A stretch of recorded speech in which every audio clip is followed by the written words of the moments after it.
At the beginning of the movie, we see that in the future, the American state carries out a dangerous chemical attack, causing the deaths of many people. The survivors have only two choices: either join a gang that constantly fights over territory or live a quiet domestic life. Then we are introduced to a man named Mark, who is packing his car, seemingly preparing for a journey with his wife, named Nina. Their goal is to find Nina's parents. However, Mark's friend tries to stop him, warning him about the dangers of the journey. Despite the warnings, Mark insists on going because he still loves Nina, even though he had planned to divorce her before the attack. As Mark and Nina set off on their journey, they hear a warning on the radio. It advises them to shoot and to be cautious of people dressed in ghost-like outfits. Suddenly, their car breaks down, and they take shelter in an abandoned garage. While Mark tries to fix the car, three men enter the garage, but they don't notice Mark and Nina. Mark quietly tries to get back into his car, but at the same time, another vehicle arrives carrying three people dressed in ghost-like outfits. These newcomers open fire on the three men, killing them. Mark and Nina, terrified by what they witness, quickly try to start the car. As they finally manage to escape, members of the city's gang spot them and start shooting. Luckily, Mark and Nina get away safely. While continuing their journey, they hear on the radio that a tough battle is going on between the city's gang and another group called the Kneelers Gang. By afternoon, they stop at an abandoned house to rest. While investigating inside, they discover the dead bodies of a couple on a bed. It becomes clear that the couple was tortured before being killed. Meanwhile, Nina attempts to contact her mother using an old radio. Later that night, we see Mark updating his map for next journey. After that, they go to sleep, but outside their house, a mysterious man is watching them.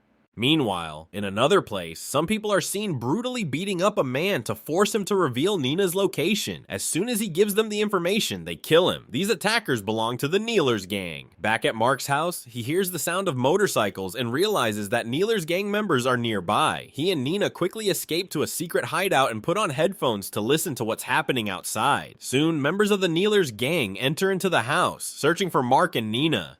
To protect themselves, Mark grabs a screwdriver and kills one of the Kneelers Gang members. Then he goes after their leader and kills him too. Afterward, Mark and Nina escape in their car, but they don't realize that someone is watching them from a distance. As they continue their journey, they learn about a member from the Cherry Gang who fights to protect women. She is ruthless and kills anyone who stands in her way. While traveling, Mark and Nina stop at a supermarket to gather supplies. As they enter, a masked man follows them inside. They become tense, fearing an attack. However, the man removes his mask, extends his hand for a handshake, and introduces himself as Nathan. He explains that he has been secretly observing them for some time to determine whether they are friendly or not. Suddenly, members of the Kneelers Gang enter the supermarket looking for Nina. Nathan's son, Steven, quickly shoots and kills them. Afterward, Nathan invites Mark and Nina to join his family for dinner. On their way to Nathan's house, a gang called the Prey Boys stops them. Their leader tells them they are searching for a woman named Betsy, who is believed to be hiding in a gambler's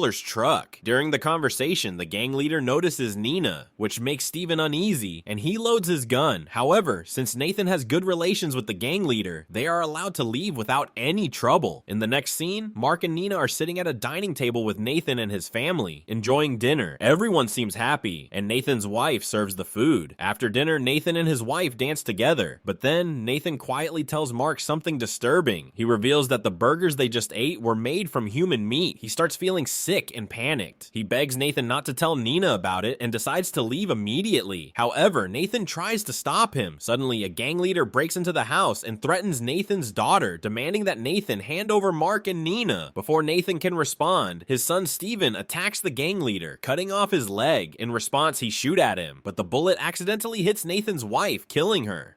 Enraged, Steven kills the gang member, while Mark and Nina take Nathan's car and flee.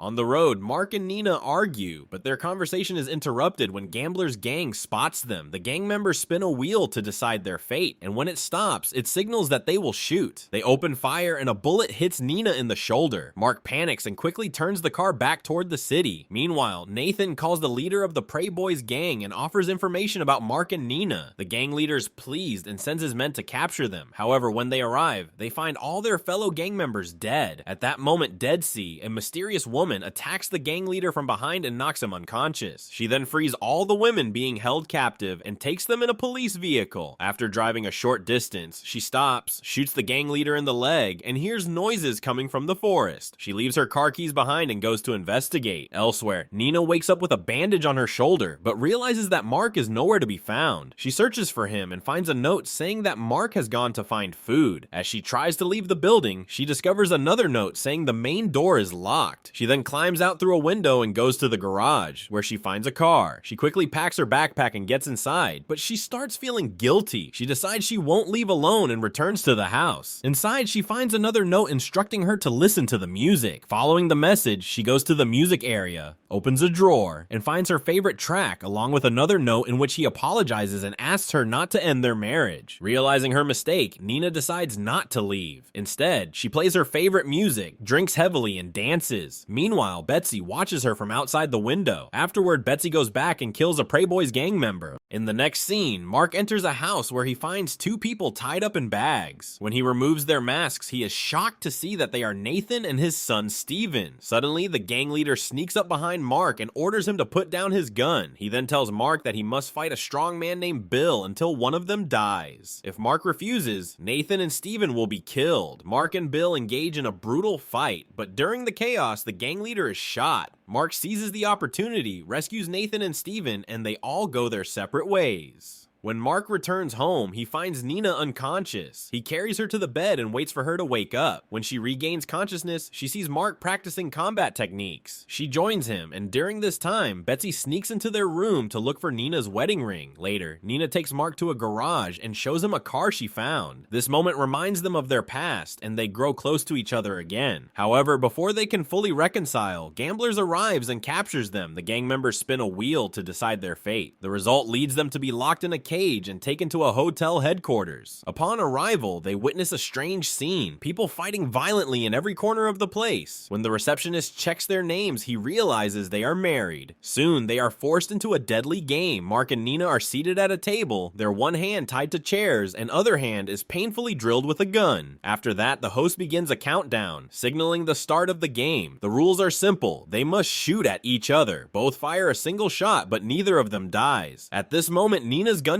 is fired, and the bullet hits Mark in the shoulder. Seeing this, Nina panics but quickly frees herself. She grabs the host's gun and shoots him, killing him. Using the gun for support, she and Mark attempt to escape. As they are about to be captured again, the leader of Gambler's gang, Wanda, orders her gang members to let them go for now. As soon as Mark and Nina start leaving, all the gamblers rush to grab their guns. Mark and Nina get into a car, but snipers spot them.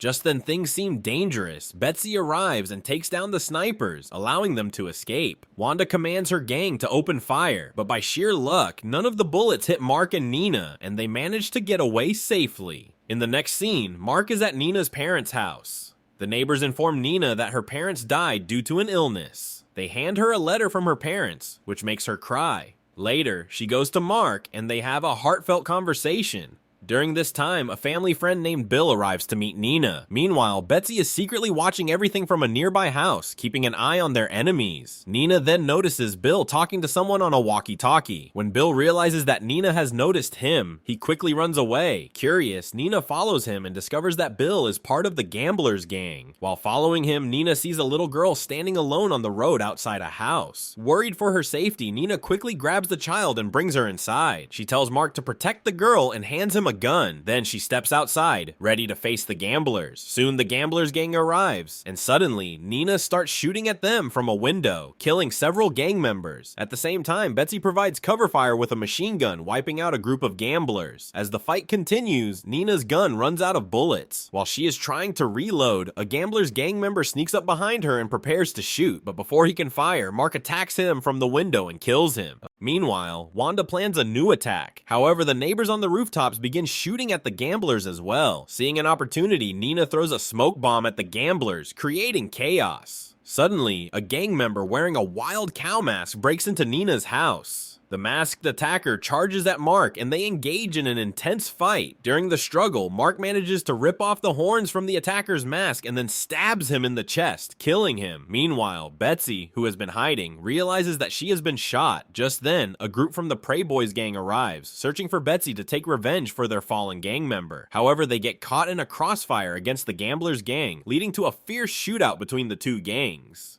In the chaos, a Prey Boys gang truck speeds toward the house and easily crashes through a barricade. Seeing this, Nina quickly activates a barbed wire trap. As soon as the truck touches the wire, a huge explosion occurs, destroying the vehicle. At the same time, Nina's neighbors eliminate the last remaining Gamblers gang member. Just as things seem under control, Wanda arrives and kills the neighbor. Meanwhile, Betsy limps over to Mark and hands him Nina's wedding ring. However, Wanda suddenly shoots and kills Betsy. She then prepares to kill Mark, but before she can pull the trigger, Nina appears and shoots Wanda, ending her for good. With this, the Gamblers gang is finally wiped out. Later, Nina goes to Bill's house to kill him, but she discovers that he is already dead. She notices a tattoo on his ankle, revealing his connection to the Gamblers gang. She also finds her father's favorite gun, picks it up, and leaves. As she steps outside, she sees the same little girl from earlier and begins to suspect that the child might have played a role in Bill's death. She then returns home and hands the gun to Mark. In response, Mark gently places the wedding ring back on Nina's finger, symbolizing that their relationship is restored. After that, Mark and Nina set out on a new journey, not just for themselves, but to protect other survivors and hunt down the Gamblers gang. And with that, the movie comes to an end. If you enjoyed this video, please subscribe to my channel and don't forget to give the video a like.